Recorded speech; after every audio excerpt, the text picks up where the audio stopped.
Over the last 400 years, what power has done the most to spread the ideals of limited government, an independent judiciary, certain inalienable rights, and free markets? That power would be the British Empire. It was Britain that gave these ideals to the United States. It was the British Empire, the largest empire the world has ever known, which made these ideals global aspirations. It was the British Empire, along with America, that defended these ideals in two colossal world wars. Freedom was an Englishman's right, and wherever he went, he took that right with him, whether he was an English colonist in America, governing himself through a locally elected assembly, or an English adventurer like Sir Stamford Raffles, creating the free market city-state of Singapore, or an English officer like T.E. Lawrence, leading Arab tribesmen against the Turks.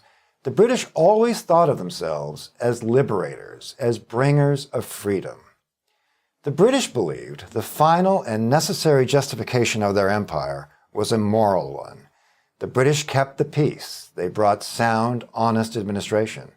And they insisted that basic moral standards were honored. The British did not try to nation build in the way we think of it now. They were under no illusions about making Arabs or Afghans or Zulus into Englishmen. They were more than content to leave people alone, to let them be themselves, to govern them with the lightest possible hand. In American history, we remember this when we think of the British Empire's so-called benign neglect. We can see it throughout the history of the British Empire. Think about the vast territory of the Sudan. It was governed by 140 British civil servants.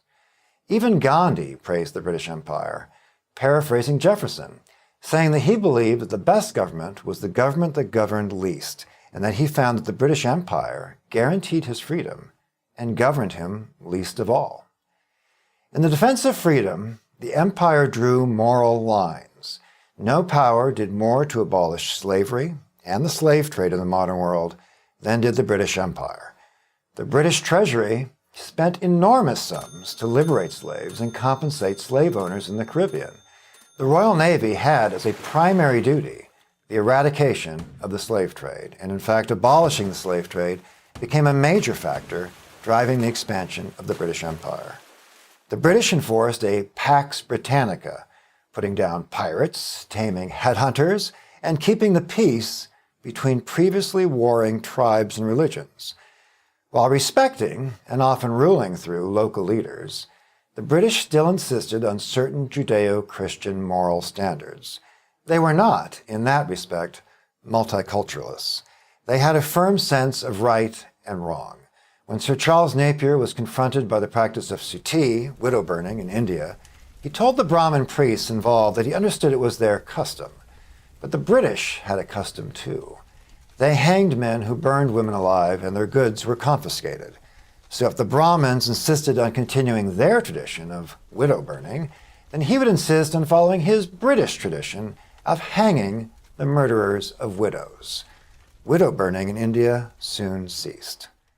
But we don't have to dig far into history, into the abolition of slavery and widow burning, to find the British Empire on the side of moral right and freedom. We can think of events within our own lifetimes or those of our parents and grandparents.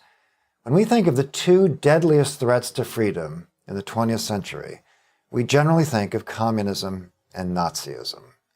But how many remember that in 1940, after the Hitler-Stalin Pact, and after the fall of France, one power, the British Empire, stood alone in mortal combat against the combined tyrannies of the world.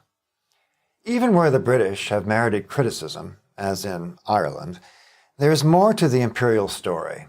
During negotiations to create the Irish Republic, for instance, British Prime Minister David Lloyd George, who could speak Welsh, reminded the Irish nationalist and Gaelic extremist Eamon de Valera that the Celts never had a word for republic. It was an idea given to them by the English. This is our own history too. If you love America, you should also love the power that gave us our sense of inalienable rights, rights traceable back to Magna Carta. It all started in America with the British Empire, a great liberty-loving empire. It is the empire's legacy, the English-speaking world, that remains the great global guardian of freedom today. I'm H.W. Crocker for Prager University. Thanks for watching. To keep our videos free, click here.